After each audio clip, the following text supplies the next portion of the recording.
नमस्कार मित्रांनो, आज मी तुमच्यासाठी घेऊन आले आहे गरमागरम फुगलेल्या पुरी सोबत टेस्टी बटाटा भाजी।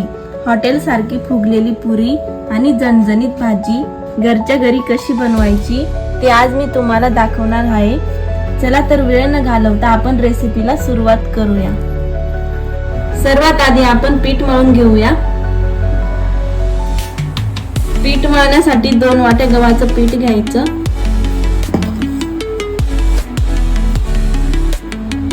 अर्धी वाटी रवा घ्यायचा। रवा घेतल्याने पुरी छान खुसखुशीत होते। बेसन घ्यायचा। बेसन घातल्याने काय होतं ना, पुरी छान टम्म फुगते। चवीपुरता मीठ घालूया।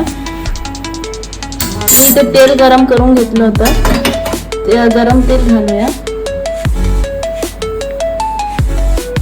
हे छान मिसळून घेऊया। छान एकजीव करून घेऊया। एकजीव करून झालं, आता आपण थोडं थोडं पाणी टाकून कणिक मळून घेऊया। जास्तही सैल नाही मळायचं।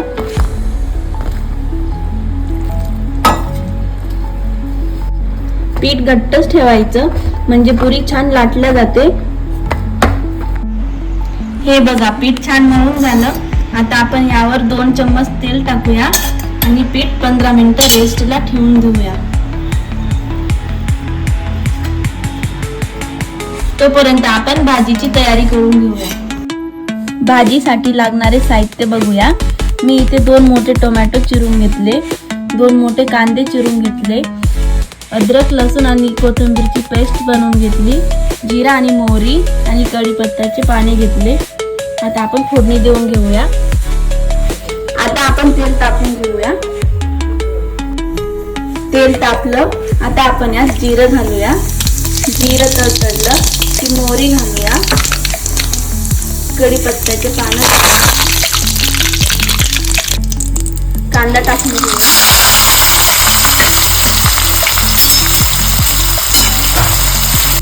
कांदा छान तांबूस होईपर्यंत परतून घेऊया। कांदा परतला की आपण यात अद्रक लसूण आणि कोथिंबीरची पेस्ट घालूया। ती छान परतून घेऊया 2 मिनिटं। नंतर आपल्याला यात टोमॅटो घालायचे। टोमॅटो छान मऊ होईपर्यंत परतून घेऊया। आता आपण यात सुके मसाले घालूया। 1 चम्मच मिरची पावडर, अर्धा चम्मच हळद, 1 चम्मच गरम मसाला, अर्धा चम्मच धने पावडर। मसाले छान मिसळून घेऊया। याला 5 ते 6 मिनिटापर्यंत परतून घेऊया छान, म्हणजे टोमॅटोही छान शिजला जाईल। मी 4 बटाटे शिजवून घेतले होते। आता आपण त्याची साल काढून घेऊया।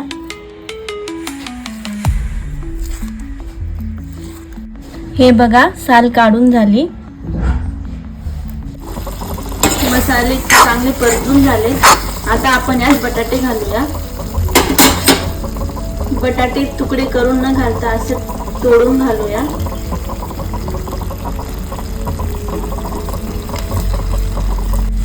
चवीप्रमाणे मीठ घालूया। आता आपल्याला मसाल्यासोबत 2-3 मिनिटं बटाटा छान परतून घ्यायचा आहे।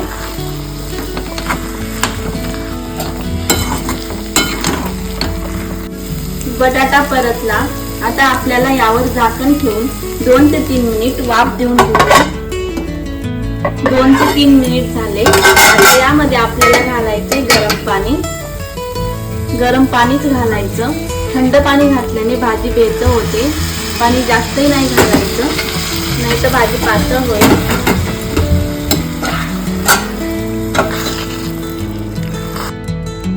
ही भाजी जास्त पातळ नसते, म्हणून जास्तही पाणी घालू नका। पाणी प्रमाणातच घाला।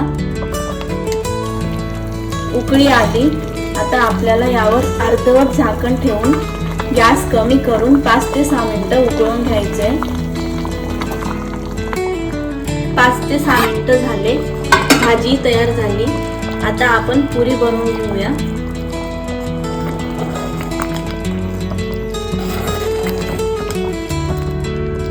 भाजी छान दाटसर झाली. भाजी तयार झाली आणि आपलं पीठही भिजलं छान. आता आपण पुरी लाटायला घेऊया. आता आपल्याला छोटे छोटे गोळे करून घ्यायचे. मी इथे 4 ते 5 गोळे तयार करून घेते. चला तर आता आपण पुरी लाटून घेऊया. पुरी लाटत असताना जास्त पिठाचा वापर करू नका.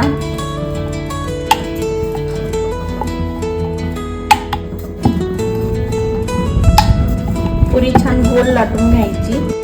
पुरी लाटून झाली. तुम्हाला जर अजूनही गोल आकार हवा असेल तर तुम्ही पुरी कापून घेऊ शकता. झाकणाने किंवा रिंगने कापून घेऊ शकता. पुऱ्या लाटून झाल्यात. तेलही छान गरम झालं.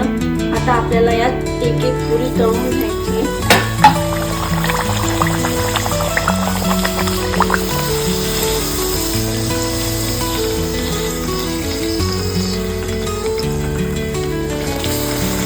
तेल चांगलं तापल्यावर पुरी छान टम्म फुगते.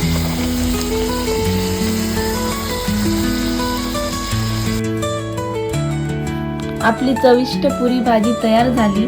तुम्ही घरी नक्की ट्राय करून बघा. तर अशी बनते झटपट टेस्टी पुरी भाजी. व्हिडिओ आवडला असेल तर लाईक करा, शेअर करा आणि चॅनलला सबस्क्राईब करायला विसरू नका.